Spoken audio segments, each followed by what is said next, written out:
My HOA fined me $500 over a flower pot. Biggest mistake they ever made. I got fined $500 for a flower pot. Not for blocking a walkway. Not because it fell on someone. Because it was the wrong shade of blue. I wish I was joking.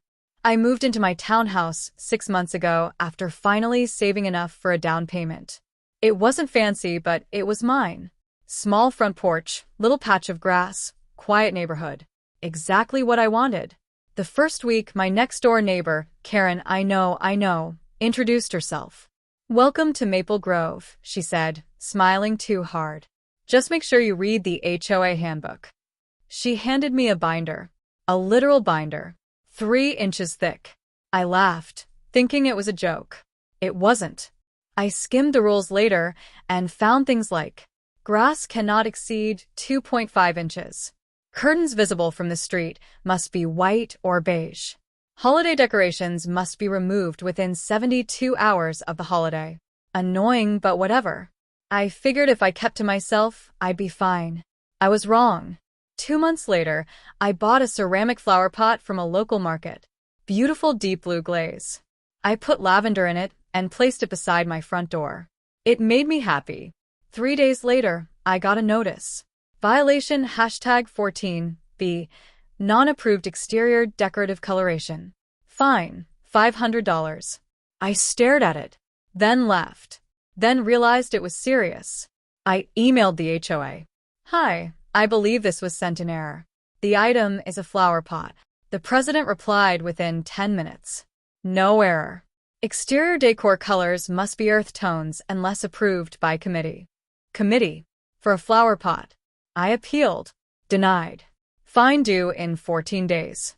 I paid it because I didn't want late fees. That should have been the end. Instead, I became Karen's hobby. A week later, she knocked on my door. "You left your trash bin out 17 minutes past collection." I blinked. 17? She checked her Apple Watch. "Yes." Did you time me?" She smiled. "We all do our part." After that, violations started piling up. My porch light was too bright. My welcome mat was oversized. My parked car was misaligned within driveway boundaries. I measured. It was off by 2 inches. 2 inches. I started getting paranoid. Every time I came home, I expected another notice taped to my door.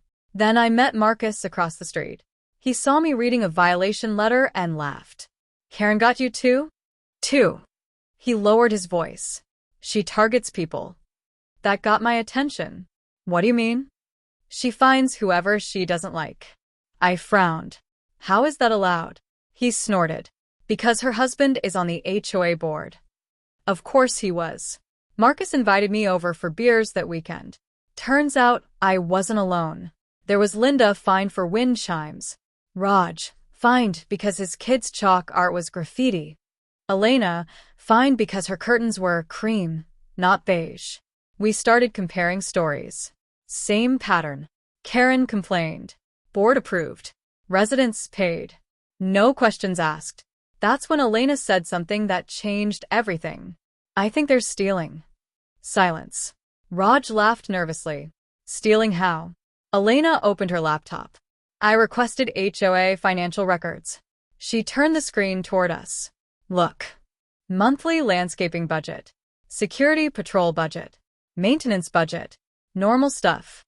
Then one line item. Community beautification consulting. $8,400 per month." Marcus frowned. "What the hell is that?" Elena clicked deeper. Payments were going to an LLC. Guess who owned it? Karen. No way.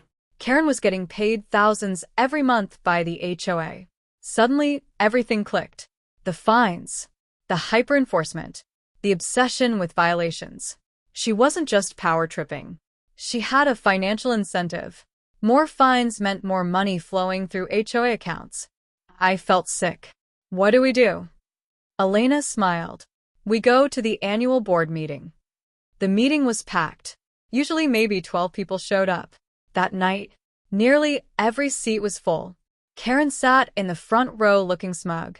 Her husband, Gary, ran the meeting. "Any community concerns?" Elena stood. Yes. Karen's smile disappeared.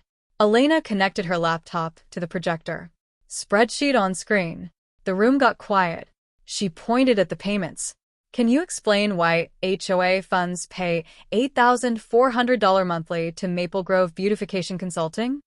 Gary adjusted his glasses. That is a vendor relationship. Elena clicked. Corporate ownership records appeared. The room erupted. Because there it was. Owner. Karen Walters. Someone shouted.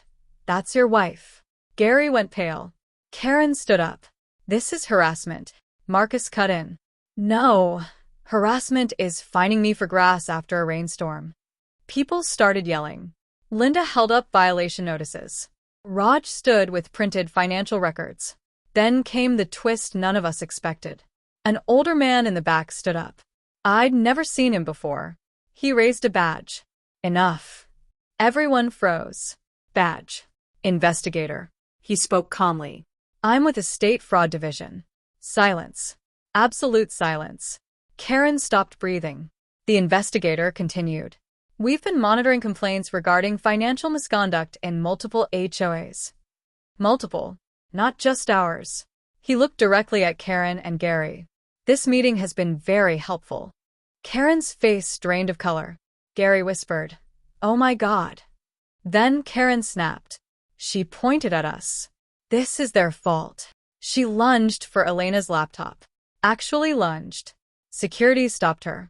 Yes. The same security the HOA paid for. People started recording. Phones everywhere. Karen screaming. Gary sweating. Investigator taking notes. It was glorious. 3 months later, the results came in. Karen and Gary resigned. An audit found over $312,000 misused across fake consulting fees, inflated contracts, and administrative expenses. They're facing fraud charges. The HOA board was replaced. Most fines from the last 2 years were overturned. Refund checks went out. Mine included $500 for the flower pot. At the first meeting under new leadership, they asked residents for suggestions. I raised my hand. I have one. The new president smiled. Yes, I placed something on the table. My blue flower pot. The same one. Still full of lavender. I said, I propose we make this the official community color. The room exploded with laughter. The motion passed unanimously. Now half the neighborhood has blue flower pots. Karen's old house sold last month. The new owners moved in yesterday. Nice couple. They came over holding a gift. Guess what it was? A flower pot. Blue.